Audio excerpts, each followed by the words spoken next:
Hello ಎಲ್ಲರಿಗೂ. ಊಟದ ಡಬ್ಬಿ ಚಾನಲ್‌ಗೆ ಎಲ್ಲರಿಗೂ ಸ್ವಾಗತ. ಇವತ್ತು ನಾವು ಮಾಡಿ ತೋರಿಸುವಂಥ ರೆಸಿಪಿ ಭಾಳ ಸರಳವಾಗಿರುವಂಥ ಚುರುಮುರಿ ಉಳ್ಳಿ. ಇದಕ್ಕೆ ಬೇಕಾಗಿರುವಂಥ ಇಂಗ್ರೀಡಿಯೆಂಟ್ಸ್ ಗಟ್ಟಿ ಚುರುಮುರಿ 4 ಕಪ್, ಸೇಮ್ ಮೆಜರ್ಮೆಂಟ್ ಕಪ್ಪಿಂದ 1 ಕಪ್ ಆಗುವಷ್ಟು ಬೆಲ್ಲ. ನೀವು ಯಾವುದೂ ಅಳತೆ ತೊಗೋಬಹುದು. 4 ಕಪ್ ಚುರುಮುರಿ ಅದಕ್ಕೆ 1 ಕಪ್ ಆಗುವಷ್ಟು ಬೆಲ್ಲ, 1 ಚಮಚ ಆಗುವಷ್ಟು ತುಪ್ಪ. ಇದು ಹೆಂಗೆ ಮಾಡೋದಂದ್ರೆ ಫಸ್ಟ್ ಒಂದು ಗ್ಯಾಸ್ ಮ್ಯಾಗ ಒಂದು ಬಾಣಲೆ ಇಟ್ಕೊಂಡೇನಿ. ಅದಕ್ಕೆ ನಾವು ತೊಗೊಂಡಿರುವಂಥ 1 ಕಪ್ ಆಗುವಷ್ಟು ಬೆಲ್ಲ ತೊಗೊಂಡಿರುವಂಥ ಸೇಮ್ ಮೆಜರ್ಮೆಂಟ್ ಕಪ್ಪನ್ನು ಬಳಸ್ಕೊಂಡು ಅರ್ಧಕ್ಕಿಂತ ಸ್ವಲ್ಪ ಕಡಿಮೆ ಆಗುವಷ್ಟು ನೀರನ್ನು ಹಾಕ್ಕೋಬೇಕು. ನೀರನ್ನು ಭಾಳ ಹಾಕ್ಕೊಂಡ್ರೆ ಜಲ್ದಿ ಪಾಕ ಬರೋದಿಲ್ಲ. ಹಾಗಾಗಿ ನಾವು ತೊಗೊಂಡಿರುವಂಥ ಬೆಲ್ಲದ ಏನು ಮೆಜರ್ಮೆಂಟ್ ಕಪ್ ತೊಗೊಂಡಿರ್ತೀವಿ ಅದಕ್ಕೆ ಅರ್ಧಕ್ಕಿಂತ ಸ್ವಲ್ಪ ಕಡಿಮೆನೇ ತೊಗೋಬೇಕು ನೀರು. ಈಗ ಬೆಲ್ಲವನ್ನು ಚೆನ್ನಾಗಿ ಮಿಕ್ಸ್ ಮಾಡ್ಕೋಬೇಕು. ಮಿಕ್ಸ್ ಮಾಡ್ಕೊಂಡು ಆದ್ಮೇಲೆ ಬೆಲ್ಲ ನೀರೊಳಗೆ ಚೆನ್ನಾಗಿ ಕರಗಿದ ಆದ್ಮೇಲೆ ನೀವು ಅದನ್ನ ಸಾನ್ಸ್ಕೊಳ್ಳೂಬಹುದು. ನಾನು ಇಲ್ಲಿ ತೊಗೊಂಡಿರುವಂಥ ಬೆಲ್ಲ ಆರ್ಗ್ಯಾನಿಕ್ ಐತಿ, ಅದ್ರೊಳಗೇನು ಹೊಲಸಿರಲಿಲ್ಲ. ಹಾಗಾಗಿ ನಾನು ಏನು ಸೋಸ್ಕೊಂಡಿಲ್ಲ. ನಿಮಗೇನಾದರೂ ಒಂದು ಸ್ವಲ್ಪ ಹಂಗೆ ಅದ್ರೊಳಗೆ ಏನಾದರೂ ಕಸ ಐತಿ ಅನಿಸಿದ್ರೆ ನೀವು ಸೋಸ್ಕೊಳ್ಳೂಬಹುದು. ಆಮೇಲೆ ಇದನ್ನ ಚೆನ್ನಾಗಿ ಲೋ ಟು ಮೀಡಿಯಮ್ ಫ್ಲೇಮ್ ಒಳಗಿಟ್ಟು ಕೈ ಬಿಡಲಾರ್ದ ಕರಗಿಸ್ಕೋಬೇಕು. ಅದು ಎಷ್ಟು ಚಂದ ಕುದಿಯಾಕತ್ತೈತೆ ಅನ್ನೋದು ನಮ್ಗೆ ಗೊತ್ತಾಗ್ಬಿಡ್ತೈತಿ. ಆಮೇಲೆ ಇನ್ನೊಂದು ಮೇನ್ ಪಾಯಿಂಟ್ ಅಂದರೆ ಹೊಳ್ಳೊಳ್ಳೆ ಒಂದು ಸ್ವಲ್ಪ ಚೆಕ್ ಮಾಡ್ಕೊತಿರ್ಬೇಕು. ನಾನು ಇಲ್ಲಿ ಹೆಂಗೆ ಮ್ಯಾಲಿಂದ ಬಿಟ್ಟು ನೋಡಾಕತ್ತೇನೆ, ಆವಾಗ ಒಂದೇಳಿ ಪಾಕ ಬಂದದ್ದು ಗೊತ್ತಾಗ್ತೈತಿ.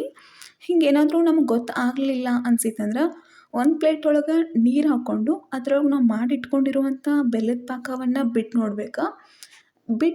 ಬಿಟ್ಟಾಗ ಬೆಲ್ಲದ ಪಾಕ ಅದು ಗಟ್ಟಿಯಾಗಿ ಕೂಡ್ಬೇಕು. ಇಲ್ಲಿ ನೋಡಿರಿ, ನಾನು ತೊಗೊಂಡಿರುವಂಥ ಬೆಲ್ಲದ ಪಾಕ ಇನ್ನೂ ಆಗಿಲ್ಲದು. ಅದಕ್ಕೆ ನೀರೊಳಗೆ ಆಟೋಮೆಟಿಕ್ಕಾಗಿ ಹೆಂಗೆ ಕರಗಾಕತ್ತೈತಿ ಅನ್ನೋದು ನಿಮ್ಗೆ ಗೊತ್ತಾಗ್ಬೋದು. ಆವಾಗ ಇನ್ನೊಂದು ಸ್ವಲ್ಪ ಕುದಿಸಿ ಈಗ ನೋಡ್ಬೋದು. ಇನ್ನೂ ನಿಮಗೆ ನಾ ಇಲ್ಲಿ ಮೇಲೆ ನೋಡಾಕತ್ತೀನಿ. ನಿಮ್ಗೆ ಹಂಗೆ ಗೊತ್ತಾಗಲಿಲ್ಲ ಅಂದ್ರೆ ಸೇಮ್ ತೊಗೊಂಡಿರುವಂಥ ಪ್ಲೇಟಿಗೆ ನಾ ಇಲ್ಲಿ ಈಗ ಬಿಟ್ಟು ತೋರಿಸ್ತೇನೆ ನೋಡಿರಿ. ಈಗ ಬಿಟ್ಟಿರುವಂಥ ಪಾಕ ಅದು ಗಟ್ಟಿ ಹಾಕಬೇಕು. ನೋಡಿರಿ, ನೀರೊಳಗೆ ಯಾವುದೇ ಥರ ಮಿಕ್ಸ್ ಆಗತ್ತಿಲ್ಲದು, ಎಷ್ಟು ಚಂದ ಕುಂತೈತೆ ಹಂಗೆ. ಆಮೇಲೆ ಅದು ಗಟ್ಟಿಯಾಗಿ ನೀರಾಗಿ ತೆಗೆದ ಕೂಡಲೇ ಗಟ್ಟಿಯಾಗಿ ಶೇಪ್ ತೊಗೊಂಡ್ಬಿಡ್ತೈತಿ. ಹಿಂಗಾಗಿತ್ತಂದ್ರೆ ಬೆಲ್ಲದ ಪಾಕ ಬಂದಂಗೆ ಆವಾಗ ಲಾಸ್ಟಿಗೆ ತೊಗೊಂಡಿರುವಂಥ 1 ಚಮಚ ಆಗುವಷ್ಟು ತುಪ್ಪ ಹಾಕಿ ಅದನ್ನ ಗ್ಯಾಸನ್ನು ಪೂರ್ತಿ ಲೋ ಮಾಡಿ ನಾವು ತೊಗೊಂಡಿರುವಂಥ ಚುರುಮುರಿನ ಅದಕ್ಕೆ ಸೇರಿಸ್ಕೊಳ್ಳೋದು. ಚುರುಮುರಿನ ಎಷ್ಟು ಸಾಧ್ಯ ಆಗ್ತೈತಿ ಅಷ್ಟು ಫಾಸ್ಟ್ ಒಳಗೆ ಸೇರಿಸ್ಕೊಂಡ್ರೆ ಭಾಳ ಈಸಿ ನಮ್ಮ ಕೆಲಸ. ಯಾಕಂದ್ರೆ ನಾವು ತೊಗೊಂಡಿರುವಂಥ ಚುರುಮುರಿನ ಜಲ್ದಿ ಸೇರಿಸಲಿಲ್ಲ ಅಂದ್ರೆ ಪಾಕ ಗಟ್ಟಿ ಆತಂದ್ರೆ ಅದು ಚುರುಮುರಿ ಉಂಡೆ ಸರಿಯಾಗಿ ಬರೋದಿಲ್ಲ.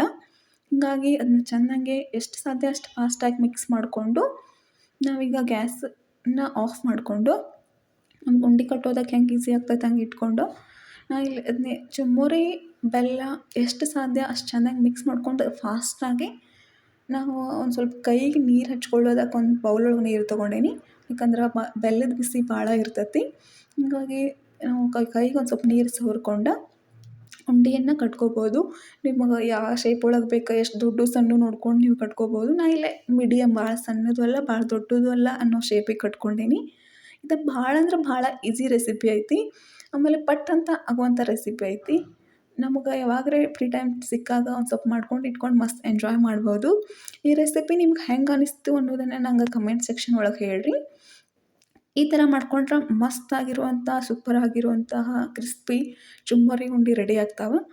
ನಿಮಗೆ ಈ ರೆಸಿಪಿ ಇಷ್ಟ ಆಗಿತ್ತಂದ್ರೆ ನಮ್ಮ ಚಾನಲನ್ನು ಲೈಕ್ ಮಾಡಿರಿ, ಶೇರ್ ಮಾಡಿರಿ, ಸಬ್ಸ್ಕ್ರೈಬ್ ಮಾಡೋದಕ್ಕೆ ಮರಿಬೇಡ್ರಿ.